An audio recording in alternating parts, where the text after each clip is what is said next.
tayo, isang mabilisan lang. Yung sabi ko sa inyo mga bossing, na ang nasasabi o ramdam ng mamamayang Pilipino na um, yun pong rally ng INC, eh, sabi nila, hindi ko maramdaman na yung rally ng INC ay rally talaga ng kumbaga para sa transparency or et cetera, et cetera.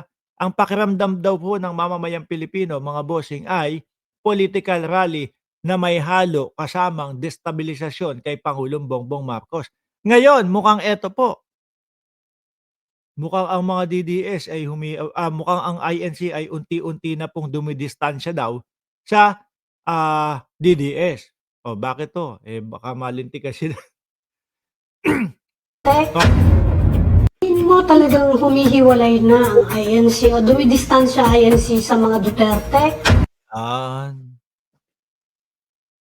Eh, tingin ko dapat lang ho, mga kababayan, ano? Kasi halatang-halata na din po naman sa kanila, hindi na maitatanggi ho yan, hindi na mapapasinungalingan na hindi sila mga maka-DDS o mga maka-Duterte. O titignan mo, Ami, medyo tahimik din yung JIL ngayon, di ba? Oo nga. Eh, hindi baka may paliga. Nanonood sila kay Boss Joel. Joel in Layup, oh, 'di ba? Ay hindi, sandali lang ha. Speaking of Boss Joel, magaling po na mag-ano 'yan, mag-basketball si Boss Joel Villanueva, mga kababayan, 'no, ng JIL. Oh, may papakita ako sa inyong litrato. Si Boss Joel in Layup, oh. Pagka ikaw nilayapan ka ni Boss Joel ng ganito, eh, malamang ho puntos na 'yan, mga boss. Oh,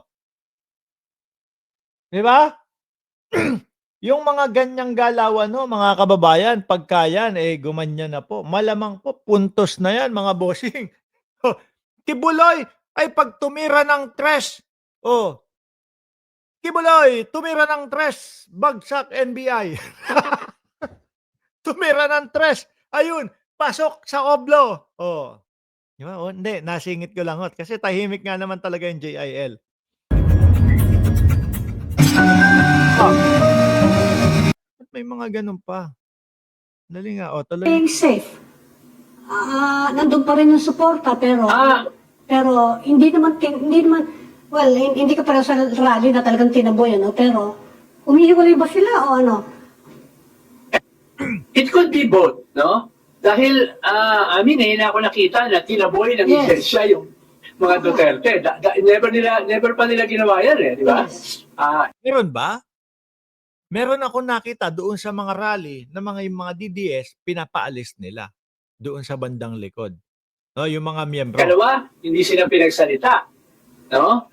At ikatlo, nung nakikinig ako sa rally nila, nung nagsasalita yung kanilang spokesperson, kung pipikit ka, akala mo yung Catholic Church yung nagsasalita, eh.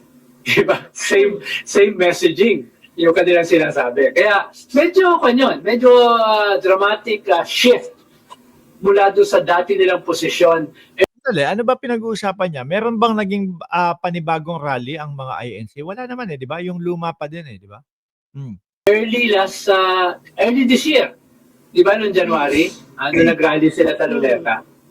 Oo, isa pa din ho yun. No, peace rally naman po ang tawag nila doon. Kapayapaan, rally daw ho yun, mga bossing. Tapos makita mo, oh, mga nagsasalita doon, Rodante Marcoleta bumabanat kay sa gobyerno. Oh, tapos yung mga bisita nila ng mga senador doon sa gilid, Ruben Padilla, etc. at yung mga DDS na mga senador. Ikaw na sinabi mo sa magulang mo, sandali lang, Naya, punta po ako doon sa rally. Uy, sasabihin ng nanay mo, "Huwag kang sasama sa mga rally-rally, magulo yan." Hindi po, Nay, kapayapaan rally po ito. No, hindi po politikang rally ito. Okay, okay, sige.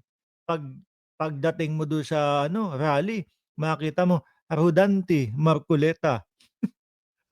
Di ba? Mga DDS na mga senador. Naku, na-dengue ata ako ah. So, ngayon ko lang nakita yun. Kaya, yes, tingin ko ay humiwalay sila sa mga Duterte. Umiwalay, pero yung naratibo ng mga Duterte, ha, Kunyang Life, shoutout sa iyo. Oh.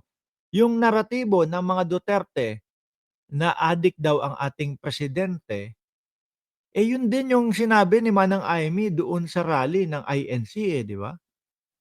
Ibig sabihin, tuloy lang. Yun nga, baka may ibig sabihin talaga na humihiwalay ang INC sa Duterte. Pero hindi ibig sabihin nun na sunog na yung tulay.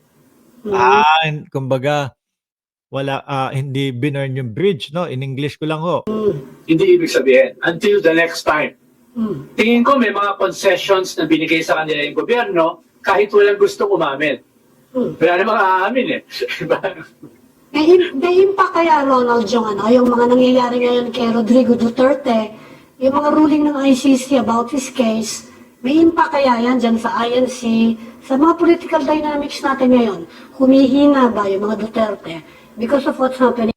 Humihina ba yung mga Duterte? Mukhang pahina na po ng pahina Talaga naman, di ba, mga kababayan?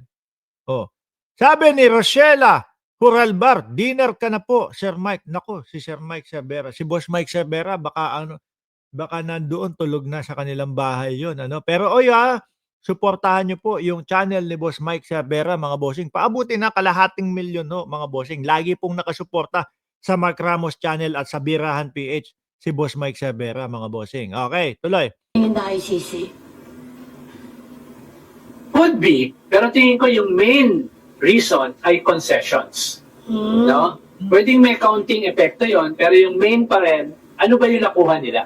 Ano ba yung concessions na ibinigay sa kanila?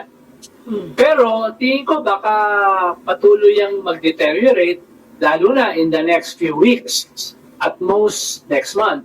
Ay baka lumabas na yung mga bank accounts ni Sara Duterte. Nako po, yan ang inihintay ng mamamayang Pilipino. Ang tagal na nilang ang tagal na nilang ayaw ipakita yan no? Lagi lang nilang sinasabi, wag maniwala kay Trillanes. Puro ganun lang ho, mga bossing. Puro ganun lang ho, mga kababayan. Wag maniwala kay Trillanes. Nung naalala nyo, nasa Congress sila, sabi sige, sampalin mo na ako. Kung sampalin, kasi sabi ng dating Pangulo, ano kapalit, sampalin ko siya in public. Sabi ni Trillanes, sige, sampalin mo na ako, Mama Love, shoutout sa'yo, no? Basta pipirmahan mo yung yung mismong waiver. Wala ho, napikon lang ho. Hinawakan yung mic, tapos gustong ibato kay dating Senador Trillanes.